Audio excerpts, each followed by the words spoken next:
છેલ્લા લેક્ચરમાં દોજકના વિશે હું બોલી ગયો. હવે આજ હું બેસ્ટ સંબંધે બોલવા માંગુ છું.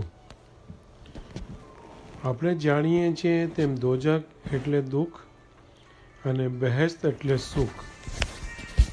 કોઈ પણ સ્થૂળ વસ્તુ કરતાં સુગમ વસ્તુ વધુ ટકાઉ અને તેજદાર હોય છે. સ્થૂળ જગત કે જે 5 તત્વોનું બનેલું છે એ સ્થૂળના સુગમ તત્વોથી બનેલા સુગમ જગતની પણ હસ્તી છે. આ સંબંધે હઝરત ઇમામ સુલતાન મહમદ ફરમાવ્યું છે કે અલ્લાહુમ્મા સલ્લી અલા મુહમ્મદ વ આલે મુહમ્મદ. પોતાના દીન ભાઈઓને આ દુનિયામાં નહીં જોશો તો આખરતમાં તેઓને કેવી રીતે ઓળખશો? આ ઉપરથી સાબિત થાય છે કે મૃત્યુ પછી સુગમ જગતમાં આપણને એકબીજાને મળવાનું છે અને તે વખતે આપણે સુગમ દહીંમાં આપણી આ જ સુરતમાં ત્યાં હશું. આ રીતે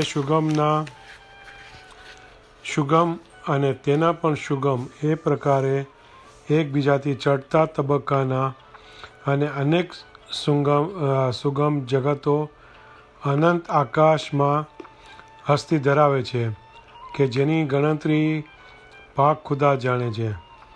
આ સ્થૂળ જગતના કોઈ પણ શ્રેષ્ઠ સુખો કરતાં સુગમ જગતના સુખો વધુ ટકાઉ તેજદાર છે અને સુગમના પણ સુગમ જગતના સુખ તેથી વધુ ચડિયાતા હોય છે. આવી રીતે જેમ વધુ સુગમ તબક્કાનું જગત તેમ તે જગતના સુખો વધારે ટકાઉ અને વધુ સુખ આપનારા છે. મનુષ્ય જગતમાં દાન પુણ્ય વગેરે સુકૃતિઓ કરે, ઉત્તમ ભાવના સાથે સારા અમલ રાખે, તે મનુષ્યનું દિલ સહેજ જ આ સ્થૂળ જગતની મોહિનીમાં ઓછું આકર્ષાયેલું રહે છે, જેથી તે મનુષ્યનું દિલ તેની હયાતીમાં જ સુખી બોજા રહિત બને છે. એટલું જ નહીં પણ તે ઇન્સાનને આ સ્થૂળ જગતનું આકર્ષણ ઓછા પ્રમાણમાં હોતા તેનું બોજા રહિત બનેલું દિલ રફતે રફતે સુગમ સ્વરૂપ ધારણ કરતું જાય છે, જેથી તે સુગમ જગતના સુખો મેળવવા લાયક બને છે. આ રીતે પોતાના દિલની ઉત્તમતાથી મનુષ્ય પોતાના આ જીવનમાં જ બહેશની શરૂઆત કરે છે. મનુષ્ય પોતાની જિંદગાનીમાં પુણ્ય કરે, સારા અમલ રાખે અને જ્ઞાનના અભાવે જે બદલ તે બહેશના સુખની ઉમ્મીદ રાખે તો આવા મનુષ્યનું મૃત્યુ પાપી મનુષ્યના મૃત્યુ માફક દુઃખદાયક હોતું નથી, પરંતુ તેના જીવને મલકુલ મોત ખુદાની અદાલતમાં લઈ જાય છે કે જ્યાં તે જીવનો ઇન્સાફ કરવામાં આવે છે, જેથી હવે કરેલા પાપ કર્મોના પ્રમાણમાં સજા ભોગવવી, ત્યારબાદ તેના પુણ્યના બદલામાં તેને બહેશના સુખ આપવામાં આવે છે.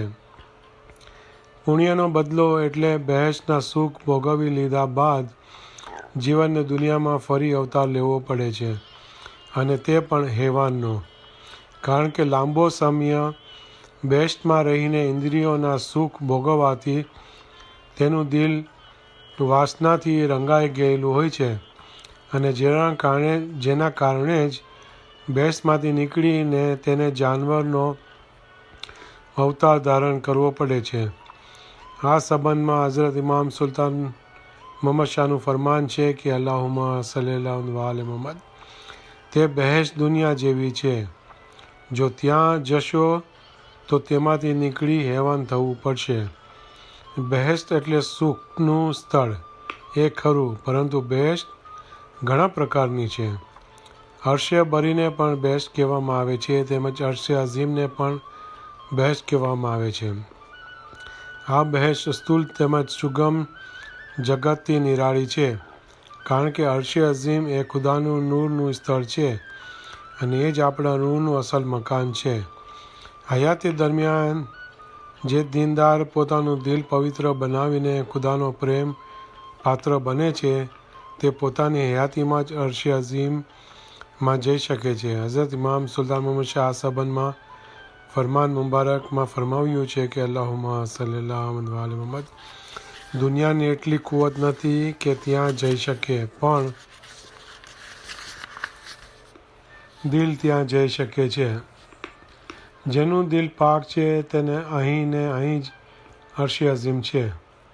કુરાન તેમજ જ્ઞાન શાસ્ત્રોમાં હુરાની વિગત આપવામાં આવી છે, જે માટે કેટલાક લોકોને તેની ખરી સમજણ ન હોવાના કારણે પર તેઓ નુક્તાચીની કરે છે.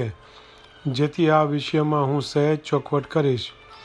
ઘણા માણસો એમ ધારે છે કે હુરા એ દુનિયાની સ્ત્રીઓ જેવી જ હશે, પણ તેઓની આ માન્યતા ભૂલ ભરેલી છે.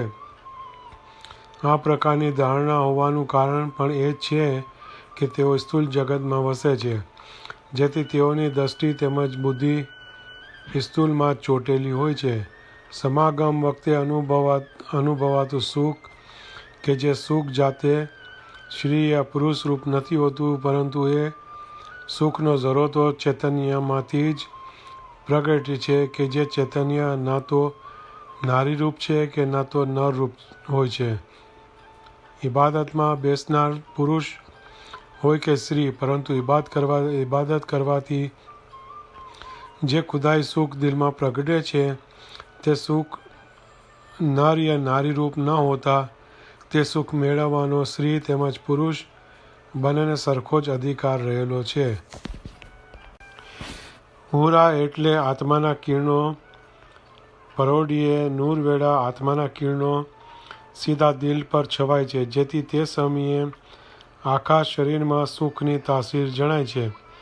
આ કિરણોને જ શાસ્ત્રોમાં હુરા તરીકે સંબોધવામાં આવેલ છે. આ નૂરવેળા જો કોઈ ઇન્સાન ઇબાદતમાં હોય તો તેના દિલમાં ઇશ્ક અને પ્રકાશ પ્રગટ થાય છે. બહેશતના સુખ જેવા કે હુરા, સોનાના હીરા જડિત તખ્તો તેમજ તે પર બિછાવેલા રેશમી ગાદી, તકિયા, ઝૂલવા માટે હિંડોળા ખાટ, પીવા માટે દૂધ, મધ, પાણી તેમજ શરબત, સવારી માટે ઉત્તમ ઘોડા, 500 દીકરા, રહેવા માટે સોનાના મકાનો વગેરે સુખ સાધનો જે શાસ્ત્રોમાં વર્ણવવામાં આવ્યા છે, તેઓનો હેતુ માણસને ધર્મ તરફ આકર્ષવાનો હોય છે. માવિત્ર પોતાના બચ્ચાને શાળામાં મોકલતી વેળા શાળા પ્રત્યે ચાહના પેદા કરાવવા માટે તેને તરેતરેના રમકડાં તેમજ નવીન વસ્તુઓ લાવી આપી આકર્ષે છે, અને આ રીતે શાળામાં જવાની તે બાળકની ટેવ બંધાઈ જાય છે. કેટલાક સમય બાદ જેમ જેમ એ બાળક પોતાના અભ્યાસમાં આગળ વધતો જાય છે, તેમ તેમ તેની જ્ઞાન શક્તિ પણ પ્રબળ બનતી જાય છે, અને જ્ઞાનનું મૂલ્ય તેના સમજવામાં આવતા જ્ઞાન સંપાદન કરવામાં તેને વધુ રસ આનંદ પેદા થાય છે. અને તેને શરૂઆતમાં શાળામાં દાખલ થતી વેળા તેના માતા પિતા તરફથી આપવામાં આવેલા રમકડાં, નવીન વસ્તુઓ વગેરે માત્ર શાળા તરફ પ્રેરવાન હેતુસર જ હતા, એવી તેને ત્યારે ખરી સમજણ પડે છે. તેવી જ રીતે અલ્પજ્ઞાની મનુષ્ય બાળક મિસાલ છે, અને તેનું દિલ ધાર્મિક કાર્યો ખુદાઈ માર્ગ પ્રત્યે પ્રેરવામાં ઉત્તેજિત બનાવવા માટે તેને બહેશતના સુખ કહેવામાં આવ્યા છે, કે જે અલ્પજ્ઞાની મનુષ્ય માટે વ્યાજબી છે.